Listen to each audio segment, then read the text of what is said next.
First ఇది ఇటు పక్క చూసారా స్కెలిటన్, నిన్ను మనం అస్థిపంజరం అని అంటాము. ఈ ఎముక అనేది మన శరీరానికి, అంటే ఈ ఎముకలు ఉన్నప్పుడే మన శరీరం ఒక ఆకారం అనేది ఏర్పడుద్ది, అంతే కదా. బయట మజిల్ ఉన్నా కూడా లోపల ఎముకలు ఉండటం వల్ల మన బాడీకి ఒక షేప్ అనేది ఉంటది, ఒక ఆకారం అనేది ఉంటది. ఇలా ఉండేదాన్ని ఇవి బలం ఇచ్చే గట్టిగా ఉండే బలమైన కణజాలం. అంటే వీటిలో ఏముంటది అంటే టిష్యూ, అంటే కణజాలంతో కూడిన ఎముకలు.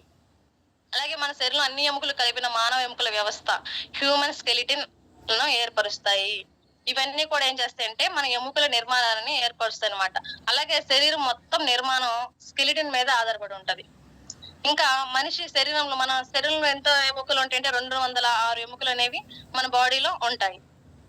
అలాగే ఏవే ఉంటాయి అనుకుంటే తల ఎముకలు, వెన్నెముక, ఛాతి ఎముకలు, షోల్డర్స్ అంటే భుజాలు, ఇవన్నీ కలుపుకొని కూడా ఒక ఎముకల నిర్మాణం అని కూడా చెప్పవచ్చు. సో వీటిలో ముఖ్యమైనవి ఏమేం చేస్తాయి అంటే మనకి ఇవేమేం చేస్తాయి, ఎముకలు సపోర్ట్ ఇస్తాయి, అలాగే ఒక ఆకారానికి తయారయ్యేలా చేస్తాయి, అలాగే ప్రొటెక్షన్ ఇస్తాయి. ఇంకా చెప్పండి, మెదడు, గుండె, ఊపిరితిత్తులు వంటి ముఖ్యమైన అవయవాలను ఎముకలు రక్షిస్తాయి అన్నమాట. ఇంకా మనం మూమెంట్, అంటే మనం కదలాలన్నా ఎముక కదిలితేనే కదా మనం కదులుతాము. సో ఆ మూవ్మెంట్ అయినా గానీ ఎముకలు కండరాలతో కలిసి పనిచేసిన మన శరీరాన్ని కదలడానికి సహాయం చేస్తాయి. రక్త కణాలను ఉత్పత్తి చేస్తాయి. అలాగే ఎముకల లోపల ఉండే బోన్ మ్యారో, ఇవి ఎర్ర రక్త కణాలు, అలాగే తెల్ల రక్త కణాలు తయారయ్యేకి కూడా ఉపయోగపడతాయి అన్నమాట. అలాగే మినరల్ స్టోరేజ్, అంటే ఖనిజాలు నిల్వ చేసుకునే కూడా ఈ ఎముకలు అనేవి ఉపయోగపడతాయి. ఈ ఎముకల్లో మనకి ఏముంటదంటే మెయిన్ కాల్షియం, ఫాస్ఫరస్ వంటి ఖనిజాలు నిల్వ ఉంచుతాయి. ఇంకా ఇక్కడ చూస్తే బోన్ స్ట్రక్చర్, ఇక్కడ చూడండి బోన్ స్ట్రక్చర్ అంటే ఎల్లోగా ఉంది కదా, ఆరెంజ్ ఎల్లోగా, అది వచ్చేసి కార్డియాలజీ అంటాం.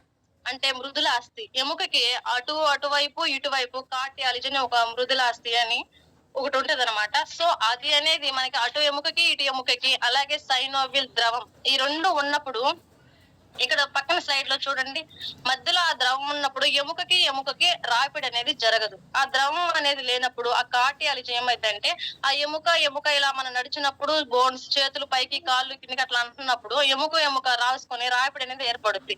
అలా రాపిడి అనేది ఏర్పడినప్పుడు ఆ కార్డియాలజీ అనేది అరిగిపోవటం, అలాగే మనకి నొప్పి అనేది రావటం జరుగుతుంటది అనమాట. అలాగే చూసుకుంటే చూడండి మోకాళ్ళు, అలాగే మెడల దగ్గర ఇవన్నీ కూడా అట్లా నొప్పులు వస్తున్నాయంటే అదే ప్రాబ్లం. ఎందుకంటే మన సైనోవిల్ అనే ద్రవం గుజ్జు అరిగిపోవటం, అలాగే కార్డియాలజీ అరిగిపోవటం, వీటి వల్ల మనకి ఆ నొప్పి అనేది రావడం జరుగుతుంది. ఇంకా మేజర్ జాయింట్స్ ఇంకా చూసుకున్నట్టయితే షోల్డర్, అంటే భుజం జాయింట్స్. మనం కొంతమంది చూస్తూనే ఉంటాం, ఈ చెయ్యి పైకెత్తలేకపోతున్నాం అంటారు. ఎందుకంటే ఆ భుజం దగ్గర ఎముక అరిగిపోయినప్పుడు ఆ చెయ్యి అనేది పైకి లేవలేదు, అలా లేపేటప్పుడు కూడా పెయిన్ గా అనిపిస్తుంది. అలాగే ఎల్బో, అంటే మోచేతి దగ్గర, అలాగే మణికట్టు దగ్గర, తంబు అంటే బొటన వేలు దగ్గర, హిప్ జాయింట్, వెన్నెముక, అలాగే నెక్ జాయింట్, నీ జాయింట్, మోచేతి, అలాగే మన బ్రేళ్ళు ఉన్నాయి కదా, ఇవన్నీ కూడా ముఖ్యమైన జాయింట్స్ అన్నమాట మన బాడీలో. సో వీటన్నిటి దగ్గర కూడా కార్డియాలజీ అనేది ఉంటది. అంటే లోన సైనోవిల్ ద్రవం అనేది ఉంటది. అది ఎప్పుడైతే అరిగిపోయినప్పుడు మనకి వెన్నెముక నొప్పి రావటం, భుజాలు నొప్పి రావటం, అలాగే మెడల దగ్గర నొప్పి రావటం, ఇవనేది రావడం జరుగుతుంది అనమాట. అలాగే అసలు ఈ జాయింట్స్ అండ్ బోన్స్ ప్రాబ్లమ్స్ ఏంటి అని చూసుకున్నట్లయితే ఆర్థరైటిస్, అలాగే ఆస్టియో ఆర్థరైటిస్. అంటే అసలు ఇవి రెండింటి మధ్య తేడా కానీ మనం చూసుకున్నట్లయితే బయటకు ఆర్థరైటిస్ అంటే ఏంటి అంటే జాయింట్స్ లో వాపు, నొప్పి, అలాగే గట్టితనం. అంటే గట్టితనం అంటే మనం మార్నింగ్ నిద్రలేయగానే ఎలా ఉంటది, కాళ్ళని పెరిగిపోయినట్టు పట్టే స్టిఫ్నెస్ గా ఉంటాయి. సో ఈ విధంగా స్టిఫ్నెస్ కలిగించే 100 కంటే ఎక్కువ రకాల వ్యాధులన్నింటినీ ఒక సమూహాన్ని ఆర్థరైటిస్ అంటాం అనమాట. సో ఇది ఎక్కువగా అంటే వాపు, నొప్పి అనేది ఎక్కువ కలిగజేస్తుంది. అలాగే స్టిఫ్నెస్, ఎముకని కదలలేకుండా చేస్తుంది, గట్టిగా ఉంటుంది. వీటిని ఆర్థరైటిస్ అంటాం. వీటి లక్షణాలు ఎలా ఉంటాయంటే అదే చెప్పాను కదా, జాయింట్ పెయిన్, నొప్పి, వాపు, కదలికలో ఇబ్బంది, అలాగే మార్నింగ్ లేయడానికి కొంచెం 10 నుంచి 15 నిమిషాలు 20 నిమిషాలు టైం పట్టుద్ది. ఎందుకంటే వాళ్ళు లేయగానే మంచం దిగారు, ఏడేడు పట్టకపోతాయి. సో వాళ్ళని మనం ఆర్థరైటిస్ అని చెప్పొచ్చు. ఆస్టియో ఆర్థరైటిస్ అంటే ఇది సాధారణంగా అందరికి ఉండేది. ఎందుకంటే మనం చెప్పుకున్నాగా 100 రకాలు పైగా అని చెప్పేసి వాటిలో ఒక రకం అనమాట. జాయింట్స్ కార్టిలేజ్ అంటే మన జాయింట్స్ ఇందా చూపించాం కదా, ఆ బోన్ కి ఈ బోన్ కి మధ్యలో సైనోవిల్ ద్రవం అనేది అరిగా గుజ్జు అనేది అరిగిపోయినప్పుడు, కార్డియాలిస్ అనేది అరిగిపోతే అప్పుడు మనకి ఎముక రాపిడి జరిగి ఒక నొప్పి అనేది స్టార్ట్ అయింది. ఆ నొప్పిని మనం ఆర్థరైటిస్ అంటే జాయింట్ కార్టిలేజ్ క్రమంగా నాశనం అయినప్పుడు ఆస్టిరియో ఆర్థరైటిస్ అనే నొప్పి అనేది రావడం జరుగుతుంది అనమాట. అలాగే రుమటాయిడ్ ఆర్థరైటిస్ అంటే ఇది ఒక దీర్ఘకాలిక వ్యాధి అనమాట. ఇది మనకు బాడీ ఇమ్యూనిటీ మీద అంటే బాడీ ఒక సిస్టమ్ మన బాడీ పార్ట్స్ మీద దాడి చేస్తుంది. అంటే ఎలాగంటే మనం మణికట్టు మీద కొన్ని జాయింట్స్ మీద పని చేయకపోవటం, అంటే మనం మణికట్టు పని చేయకపోవటం, అలాగే షోల్డర్స్ దగ్గర కొన్ని మన బాడీలో పార్ట్స్ మీద ఇది అటాక్ చేస్తుంది అనమాట. సో పని చేయవు ఇంకా. దాన్ని ఏమంటామంటే రుమటాయిడ్ ఆర్థరైటిస్ అంటాం. అలాగే ఆస్టియోపోరోసిస్ అంటే ఈ ఎముకలు బలహీనంగా మరి సులభంగా విరిగిపోయే పరిస్థితి. అంటే మన బాడీలో కాల్షియం లేనప్పుడు ఏమైతుంది, మన బాడీలో కాల్షియం లేని టైంలో ఒక చిన్న పిల్లవాడు మనం చూస్తున్నాం, ఆడుకుంటా పడ్డాడు, అందుకే నరం చిట్లిందనో ఎముక విరిగిందనో కట్టు కొట్టించుకొని చెప్తారు. ఎందుకంటే వాళ్ళ బాడీలో కాల్షియం అనేది తక్కువ ఉంది. ఆ కాల్షియం తక్కువగా ఉండి ఎముకలు బలహీనంగా పెలుసుగా మారినప్పుడు విరిగిపోయే పరిస్థితి వస్తే దాన్ని ఆస్టియోపోరోసిస్ అని చెప్పవచ్చు. అలాగే మెడలో నరాల ఒత్తిడి వల్ల వచ్చే నొప్పి, అలాగే వెన్నుపూస డిస్క్ బయటికి రావటం, యూరిక్ ఆమ్లం ఎక్కువైతే జాయింట్స్ లో వచ్చే నొప్పి. సో ఈ విధంగా కొన్ని రకాల ప్రాబ్లమ్స్ అయితే మనం ఫేస్ చేస్తున్నాం. అసలు ఈ సమస్యలు ఎందుకు వస్తాయి? కాల్షియం లోపం వల్ల. మెయిన్ కాల్షియం లోపం అంటే ఇది వరకు మనం తినే ఫుడ్స్ లో దొరుకుతుంది, ఇప్పుడు అలా దొరుకుతుందా? లేదు. మాక్సిమం చూసుకుంటే కాల్షియం ఫుడ్స్ లో పాలు, పెరుగు, అలాగే చీజ్, కొన్ని రకాల ఆకుకూరలు అంటే పాలకూర, బచ్చల కూర, గోంగూర, అలాగే నట్స్, అంజీరా, బాదం, నువ్వులు, చేపలు, సాల్మన్, ఇలా కొన్ని రకాల ఫుడ్స్ లో మనకి ఈ కాల్షియం అనేది దొరుకుతుంది. కాల్షియం దొరకటం ఓకే, బట్ అది బాడీకి ఎంత మాత్రం అబ్జర్వ్ అవుతుంది? మన బాడీలో విటమిన్ డి అనే ఒక పదార్థం, ఒక విటమిన్ డి అనేది ఉంటేనే అబ్జర్వ్ చేసుకోగలుగుతుంది. ఆ విటమిన్ డి అనే లోపం ఉన్నప్పుడు ఆ కాల్షియం మనం తీసుకున్నా కూడా బాడీకి అబ్జర్వ్ అవ్వదు. సో మనకి కాల్షియం రావాలి అంటే మన బాడీ అబ్జర్వ్ చేసుకోవాలంటే మన బాడీలో విటమిన్ డి అనేది కూడా ఆ లోపం లేకుండా చూసుకోవాలి. అలాగే వ్యాయామం చేయకపోవడం కూడా ఉన్న బిజీ లైఫ్ స్టైలే కానీ, లేకపోతే మనకున్న కొంచెం లేజినెస్ కానీ, లేకపోతే టైం లేకపోవడమే కానీ, లేకపోతే మార్నింగ్ అంతా ఏదైనా వర్క్ లో ఉండి స్ట్రెస్ ఫీల్ అయిపోయి వచ్చుంటాం, పలు రకాల కారణం ఏమైనా కానీ వ్యాయామం చేయకపోవడం కూడా ఒక కారణంగా చెప్పవచ్చు. అలాగే అధిక బరువు. సో మనం ఇవన్నీ చేయనప్పుడు ఏమవుతాం? ఓవర్ వెయిట్ అయిపోతాం అనమాట. ఆ బరువంతా ఎక్కడ పడుద్ది? మన కాళ్ళ మీద పడుద్ది. సో ఓవర్ వెయిట్ అవ్వటం, అలాగే వయసు పెరగటం. మనం అంటే చూసినాక మనకి మోకాలు నొప్పులు ఎవరికైనా ఎక్కువ వస్తున్నాయి అంటే వయసు ఇది వరకు చూసుకుంటే ఇప్పుడు త్వరగానే వస్తుంది, బట్ ఇది వరకు చూసుకుంటే వయసు పెరిగిన వాళ్ళకి వస్తాయి. ఎందుకంటే వాళ్ళు ఎక్కువగా వర్క్ చేయటం వల్ల కానీ, లేకపోతే ఎక్కువగా నడవటం, వాకింగ్, లైక్ కాళ్ళతో ఎక్కువ చేసే పనులు, లైక్ మెట్లు ఎక్కటం, దిగ్గటం, ఇలా ఎక్కువ కొన్ని సంవత్సరాలుగా చేసిన అంటే ఈజీగా మోకాలు అనేది అరుగుతుంది. అలాగే పోషకాహార లోపం, తినే ఫుడ్ లో పోషకాలు అనేవి లేకపోవడం. మనం ఈ రోజుల్లో ఫుడ్ తీసుకుంటున్నాం, దాంట్లో ఎంత మాత్రం ప్రోటీన్ మనం తీసుకుంటున్నాం, ఎంత మాత్రం ప్రోటీన్ మన బాడీకి అందుతుంది అనేది తెలియదు. తింటున్నామంటే తింటున్నాం, బట్ దానికి ప్రోటీన్ అందుతుందా అంటే లేదు. క్యాలరీస్ మాత్రం వస్తున్నాయి. ఆ క్యాలరీస్ రావడం వల్ల మనకు వచ్చేది ఏం లేదు, కాదు వెయిట్ పెరుగుతుంది తప్పితే బాడీకి ఎనర్జీ, ఒక స్టిఫ్నెస్ అనేవి ఏమి ఉండవు, ఫిట్నెస్ అనేది ఏమి ఉండదు. జస్ట్ క్యాలరీలు మాత్రం పెరుగుతుంటే ఓవర్ వెయిట్ అవుతుంటాం. ఓవర్ వెయిట్ అవడం వల్ల లేనిపోని ప్రాబ్లమ్స్ తప్పితే ఏముండదు. సో అట్లా అవ్వకుండా ఉండాలంటే మాక్సిమం మన హెల్త్ డైట్ ని మెయింటైన్ చేసుకుంటూ, అలాగే వ్యాయామం ఎంతో కొంత వర్కౌట్ చేసుకుంటే బాడీ అనేది ఫిట్నెస్ మెయింటైన్ చేయొచ్చు. అలాగే ఎక్కువసేపు కూర్చోవడం వల్ల ఈ రోజుల్లో బయటకి ఏదైనా వర్క్ వెళ్ళినప్పుడు మాక్సిమం అందరూ కాకపోయినా కొంతమంది మాత్రం కూర్చొనే వర్క్ ఉంటది. అంటే లైక్ జాబ్ చేసే వాళ్ళందరూ చాలా వరకు కూర్చొనే వర్క్ ఉంటది అనమాట వాళ్ళకి. సో అలా ఎక్కువ కూర్చోవడం వల్ల మనం వెయిట్ అంతా బ్యాక్ బోన్ ఉంటుంది కదా, అట్లా పడుద్ది. అలాగే మన హెడ్ మీద కూడా, ఇక్కడ హెడ్ బ్యాక్ సైడ్ వెన్నెముక ఉంటది కదా, ఆ వెన్నెముక మీద పడుతుంది. అలాగే మనం ఇలా కిందికి తల ఉంచుకొని చూస్తున్నప్పుడు వెయిట్ అంతా ఇక్కడే పడుతుంది.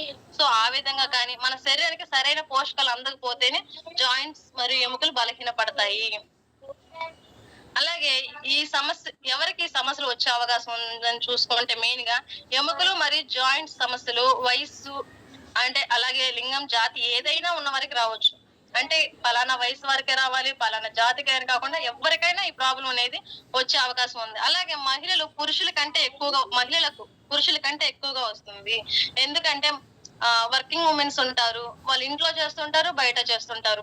వర్క్ అనేది. వాళ్ళకి ఎక్కువగా వర్క్ ఉంటది కాబట్టి సో బయటికి ఎక్కడికి వెళ్ళాలన్నా చిన్న చిన్న దూరం ఉందనుకో, సరే మనం పలానా బస్సులకి, ఆటోలకి ఏమన్నా నడిచి వెళ్దాం, నడుచుకొని తెచ్చుకుందాం అన్న ఒక వేలో ఉంటది థింకింగ్. సో అలా ఎక్కువగా వర్క్ చేస్తున్న మహిళలకైతే ఈజీగా రావడానికి అవకాశం ఉంది. అలాగే ఎక్కువగా 40 సంవత్సరాల తర్వాత ఆస్టియో ఆర్థరైటిస్ వచ్చే అవకాశం ఉంది. ఆస్టియో ఆర్థరైటిస్ అంటే ఇందాక మనం చెప్పుకున్నాం కదా, ఎక్కువ వర్క్ చేయడం వల్ల, కాళ్ళ మీద ఒత్తిడి ఎక్కువ పడటం వల్ల సైనోవిల్ ద్రవం అనేది పోయి కార్డియాలజీ అనేది అరిగిపోయి ఎముక రాసుకొని అక్కడ నొప్పి అనేది స్టార్ట్ అయింది. సో దాన్ని మనం ఆస్టియో ఆర్థరైటిస్ అంటాం. సో ఆ నొప్పి వచ్చే అవకాశం ఉంది. అలాగే కుటుంబంలో ఎవరికైనా ఈ సమస్య ఉంటే హెరిడైటరీ అని అంటాం.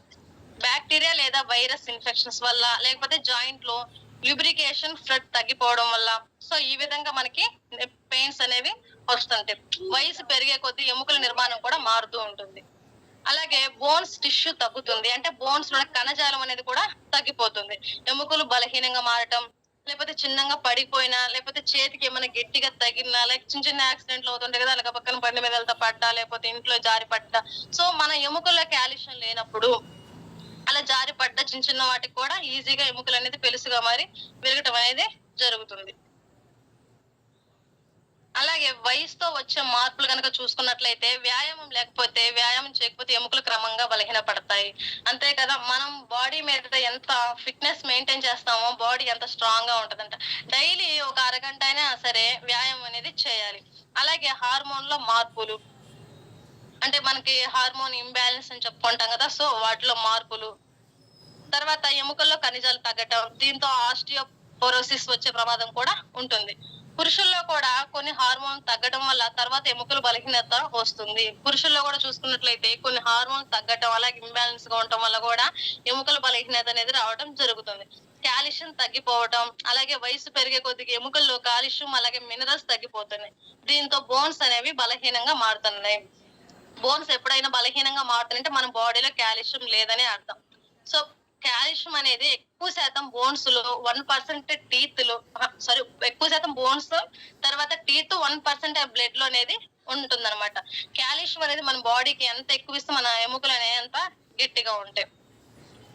అలాగే కార్డియాలిజ్ అంటే జాయింట్స్ లో కార్డియాలిజ్ అనేది ఉంటుంది. ఇది ఎముకలు ఒకదానికొకటి రుద్దుకోకుండా కాపాడుతుంది. కార్డియాలిజ్ ఏం చేస్తుంది, ఎముకల్ని ఒకదానికొకటి రుద్దుకోకుండా జాయింట్స్ లో, ఇప్పుడు చిన్న ఎగ్జాంపుల్ చెప్పాలంటే ఒక ఇంజన్ కానీ ఉంది కదా, బైక్ ఇంజన్ ఉంది కదా, దానికి ఇంజన్ ఆయిల్ కూడా వేస్తాం. ఎందుకు, ఇంజన్ మంచిగా రావడానికి. సో ఆ ఇంజన్ ఆయిల్ లేనప్పుడు ఆ ఇంజన్ అనేది త్వరగా పాడవుతుంది, అలాగే బోర్కు వస్తుంది అని చెప్తుంటారు. సో మనం ఆయిల్ అనేది మంచిగా ఒక కరెక్ట్ వేలో కానీ వాడుతున్నట్లు ఇంజన్ ఎక్కువ రోజులు వస్తుంది అని చెప్తుంటారు. అలాగే మన బోన్స్ లో కూడా ఆ లైన్ ద్రవం అనేది ఉన్నప్పుడు కార్డియాలిజ్ అనేది అరిగిపోదు. సో మన దాన్ని కరెక్ట్ గా మంచి ఫుడ్ తీసుకుంటూ, మంచి సప్లిమెంట్స్ తీసుకుంటూ దాన్ని మెయింటైన్ చేసినప్పుడు మనకి తొందరగా మోకాలు నొప్పులు వచ్చే అవకాశం ఉండదన్నమాట.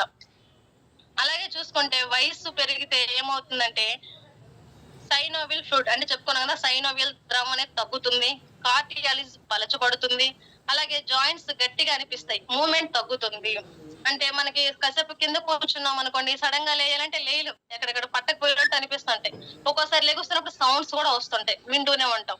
అలాగే మా నైట్ అంతా పడుకున్నప్పుడు తెల్లారి లేయాలంటే కూడా ఎక్కడ పట్టుకోపోయినట్టు ఉంటది అనమాట. ఇవన్నీ కూడా వయసు పెరిగే కొద్దీ వచ్చే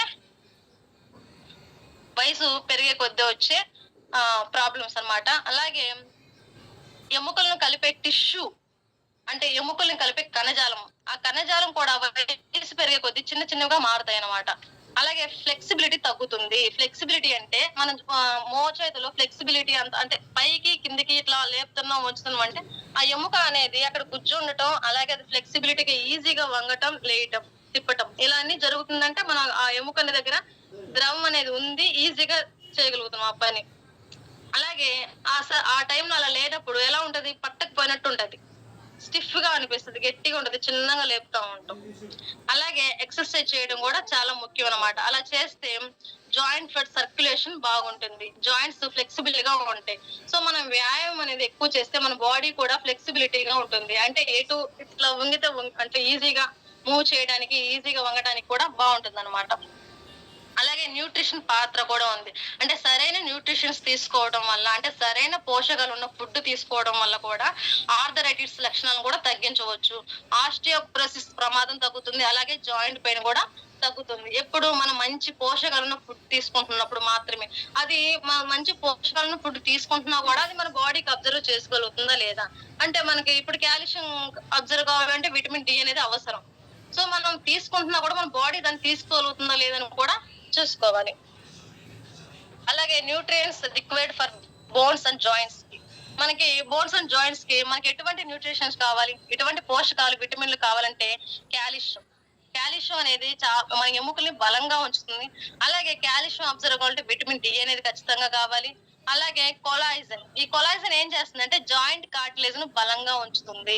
ఈ కొలాయిజన్ జాయింట్ కార్టిలేజ్ ను బలంగా ఉంచడమే కాకుండా శరీరంలో ఎలక్ట్రిసిటీ అంటాము. అంటే ఈ కొలాజన్ ఉన్నంత కాలం మన ఫేస్ లో ఎలా ఉంటదంటే స్కిన్ అనేది ముడతలు పడకుండా ఉంటది. మనం చూడండి, మనం గమనించినట్లయితే వయసు పెరిగిన వాళ్ళ ఫేస్ ఎలా ఉంటది, ముడతలుగా సాగిపోయినట్టు, రింకిల్స్ ఇవన్నీ ఉంటాయి. ఇవన్నీ ఎందుకుని అంటే వయసు పెరిగే కొద్దీ బాడీలో కొలాజిన్ అనేది తగ్గుతూ ఉంటుంది అనమాట. సో మనకి ఆ కొలాజిన్ మనం కొలాజిన్ తీసుకున్నట్లయితే ఇది స్కిన్ కి ఉపయోగపడుతుంది. అలాగే జాయింట్స్ దగ్గర కార్టియాలిస్ మృదులాస్తి అన్నాం కదా, ఎముకకి ఉండే మృదులాస్తి, అది కూడా బలంగా ఉండేకి తయారవుతుంది. మళ్ళా కొత్తగా తయారు చేసుకోవడానికి కూడా ఉపయోగపడుతుంది. అలాగే మెగ్నీషియం, ఇది ఎముకల బలానికి కూడా బాగా సహాయపడుతుంది. గ్లూకోజమైన్ వచ్చేసి జాయింట్ లూబ్రికేషన్ అన్నమాట. అంటే కదిలించేకి, గట్టి పడకుండా స్టిఫ్ గా ఉండకుండా ఉండేకి కూడా బాగా ఉపయోగపడుతుంది. అలాగే మనం కాల్షియం ఏ ఫుడ్స్ లో ఉన్నట్లయితే ఇందాక మనం చెప్పుకున్నాగా పాలు, శనగలు, చీజ్, అలాగే పాలకూర, అంజీరా, ఫిష్, డేట్స్, ఈ మనకి కావాల్సిన కాల్షియం ఈ ఫుడ్స్ అనేవి మనకి దొరుకుతుంది అనమాట. ఇలాగ మంచి ఫుడ్ తీసుకుంటూ సప్లిమెంట్స్ వాడుకుంటూ ఎక్సర్సైజ్ కానీ చేస్తూ ఉంటే మనం చాలా వరకు జాయింట్స్ పెయిన్స్ అనేవి అవాయిడ్ చేయొచ్చు. అలాగే వేస్టేజ్ కాల్షియం గురించి చూసుకున్నట్లయితే అసలు కాల్షియం అంటే ఏంటంటే మన శరీరంలో అత్యధికంగా ఉండే ఖనిజం అన్నమాట ఈ కాల్షియం. అలాగే మన శరీరంలో ఉన్న కాల్షియం 99% ఎముకల్లో ఉంటే, ఎముకలు మరియు పళ్ళలో ఉంటే 1% మాత్రం బ్లడ్ లో ఉంటుంది. ఈ కాల్షియం చేసే పనులు ఏంటంటే పళ్ళను బలంగా ఉంచటం, అలాగే మజిల్స్ ను సరిగా సహాయం చేస్తుంది. అంటే మజిల్స్ ను సరిగా కాంట్రాక్షన్ సహాయం చేస్తుంది.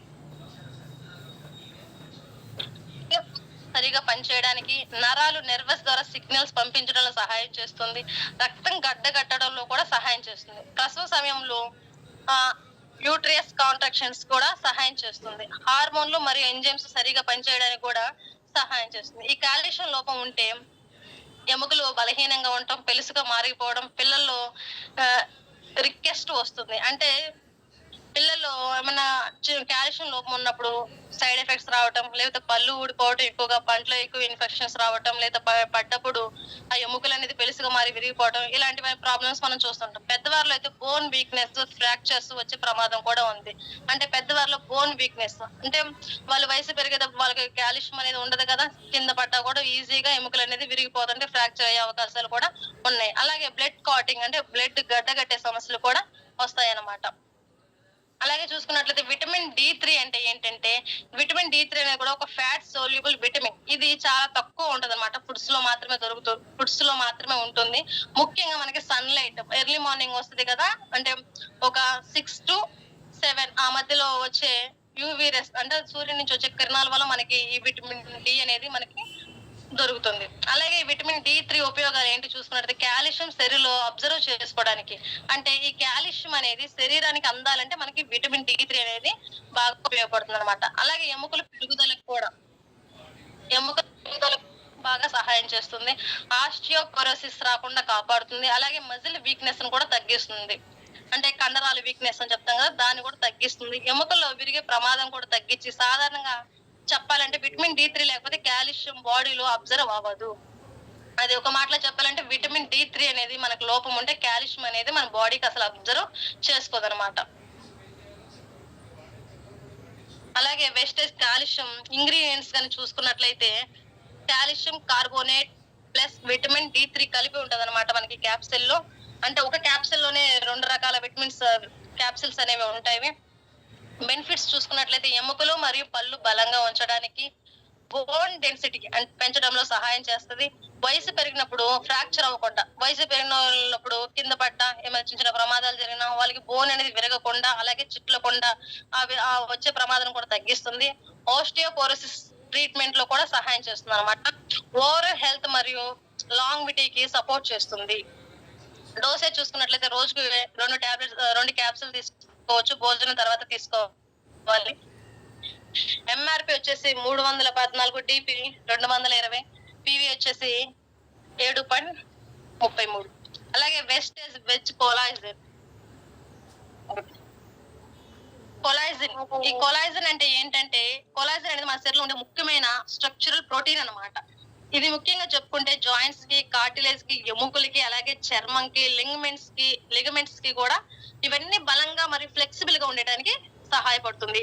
అంటే జాయింట్స్ కి, అంటే మోకాల్లోని కార్టియాలజీ అనేది అరిగిపోకుండా ఉండడానికి, అలాగే ఎముకలకి, చర్మం స్కిన్ అనేది ముడతలు పడకుండా ఎంగగా కనపడేకి, వీటన్నిటికి కూడా మనకు ఉపయోగపడుతుంది అనమాట. మన శరీరంలో అత్యధికంగా ఉండే ప్రోటీన్ కూడా కొలాజినే. ఏజ్ పెరిగే కొద్దికి ఏమవుతుందంటే, వయసు పెరిగే కొద్ది శరీరంలో కొలాజిన్ అనేది తగ్గుతూ ఉంటుంది. మనకి మాక్సిమం కొలాజిన్ ఎక్కడి నుంచి వస్తుందంటే ఫుడ్స్ వల్లే వస్తుంది. లైక్ ఆరెంజెస్, సి విటమిన్ ఎక్కువ ఏ ఫుడ్స్ లో ఉంటది, ఆమ్లా, ఆరెంజెస్, లెమన్, వీటిలో మనకి తీసుకునే ఫుడ్స్ తో కూడా మనకి కొలాజిన్ అనేది రావడం జరుగుతుంది. అలాగే చూసుకున్నట్లయితే జాయింట్స్ లో స్టిఫ్నెస్ మరియు పెయిన్ వస్తాయి కదా, కార్టియాలజీ నెమ్మదిగా డ్యామేజ్ అవుతుంది. అందుకే కొలాజిన్ వీటికి బాగా సపోర్ట్ చేస్తుంది. జాయింట్స్ లో స్టిఫ్నెస్, ఇందా మనం చెప్పుకున్నట్లు జాయింట్స్ లో గట్టితనం, మంచం పడుకున్నప్పుడు తెల్లారి లేయలేకపోవడం, కింద కూర్చున్నప్పుడు సడన్ గా లేయలేకపోవడం, ఎక్కడ ఎముకలు అక్కడ గట్టిగా పట్టుకుపోవటం. సో అలా కాకుండా ఫ్లెక్సిబుల్ గా ఉండేందుకు, అంటే మనం ఈజీగా లెగించేందుకు, ఈజీగా నడిచేందుకు, ఈజీగా మూవ్మెంట్ అయ్యేందుకు కూడా మనకి కొలాజిన్ అనేది సహాయం చేస్తుంది. అలాగే కార్టియాలజిన్, మృదులాస్థి అని చెప్పుకున్నాం కూడా, అది నెమ్మదిగా డ్యామేజ్ అవుతుంది. సో అలా డ్యామేజ్ అవ్వకుండా చూసుకునేందుకు, డ్యామేజ్ అయిందని మళ్ళీ కొత్తగా క్రియేట్ చేసుకునేందుకు కూడా ఈ కొలాజిన్ అనేది మనకు బాగా ఉపయోగపడుతుంది అనమాట. అలాగే వెస్టేజ్ కొలాజిన్ లో ఉన్న ముఖ్యమైన ఇంగ్రీడియంట్స్ చూసుకున్నట్లయితే, ఈ ఫార్ములేషన్ లో ఉన్న కొలాజిన్ అనేది పెప్టైడ్ మన శరీరానికి చాలా సులభంగా అబ్జర్వ్ అవుతుంది. అంటే మన బాడీ ఈజీగా శోషించుకుంటుంది అనమాట. అవి త్వరగా కనెక్టివ్ టిష్యూస్, అంటే జాయింట్స్, లిగమెంట్స్, కార్టిలేజ్ దగ్గరికి చేరి పని చేయడం ప్రారంభిస్తాయి. అంటే మన కణజాలానికి ఇవి త్వరగా తీసుకొని ఈజీగా వర్క్ అయ్యేలాగా చేస్తాయి. ఇవి శరీరంలో ఉండే ఇన్ఫ్లమేషన్, అంటే వాపు తగ్గించడంలో సహాయపడుతుంది. అలాగే బోన్స్ అనేవి గట్టిగా ఉండడానికి సహాయపడుతుంది. కదలడానికి నొప్పి రావడం అంటే సమస్యలను కూడా తగ్గిస్తుంది. అంటే మనకి బోన్స్ కదిలించేటప్పుడు నొప్పి వస్తుంది కదా, ఆ నొప్పి కూడా రాకుండా తగ్గించే కూడా ఉపయోగపడుతుందంట. ముఖ్యంగా ఆస్టియో ఆర్థరైటిస్, అంటే మోకాల నొప్పి. ఆస్టియో ఆర్థరైటిస్ చెప్పుకున్నాం కదా, ఎముక అరిగితే వచ్చే నొప్పిని ఆస్టియో ఆర్థరైటిస్ అంటాం. సో ఆ నొప్పి తగ్గించడంలో బాగా ఉపయోగపడుతుంది అనమాట మనకి ఈ కొలాజిన్. అలాగే రోజ్ హిప్ ఎక్స్ట్రాక్ట్, దీంట్లో రోజ్ హిప్ అనేది విటమిన్ రిచ్ ప్లాంట్ నుంచి తీసుకున్నది. బెనిఫిట్స్ కనుక చూసుకున్నట్లయితే జాయింట్ పెయిన్ తగ్గిస్తుంది, అలాగే జాయింట్ స్టిఫ్నెస్ ని, గట్టితనాన్ని తగ్గిస్తుంది, అలాగే ఎముకల మొబిలిటీ ఇంప్రూవ్ చేస్తుంది, అంటే కదిలించేకి ఈజీగా ఉంటుంది అనమాట.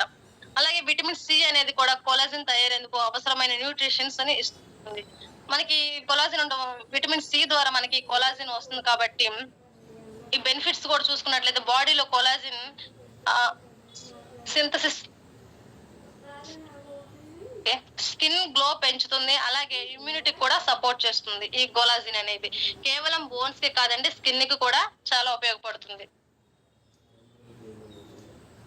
ఇంకా చూసుకున్నట్లయితే కార్డియాలజీ హెల్త్ సపోర్ట్ చేస్తుంది, జాయింట్ ఫ్లెక్సిబిలిటీ పెంచటం, మరి స్టిఫ్నెస్ తగ్గించటం, ఇన్ఫ్లమేషన్ తగ్గిస్తుంది, వాపు తగ్గిస్తుంది, స్కిన్ ఎలక్ట్రిసిటీ పెంచుతుంది, అంటే స్కిన్ లో ముడతలు రాకుండా స్కిన్ అనేది టైట్ గా ఉండే కూడా చూస్తుంది. అలాగే వ్రింకిల్స్, అంటే ముడతలు తగ్గించడంలో కూడా సహాయం చేస్తుంది. స్కిన్ ని యూత్ఫుల్ గా, అంటే యంగ్ గా ఉండేలాగా మనకి సహాయం చేస్తుంది అనమాట. డోసేజ్ వచ్చేసి రోజుకు 2 సర్వింగ్స్, అంటే 100 ml నీటిలో తీసుకోవాలి. మనం ఒక 100 ml వాటర్ లో తీసుకోవాలి.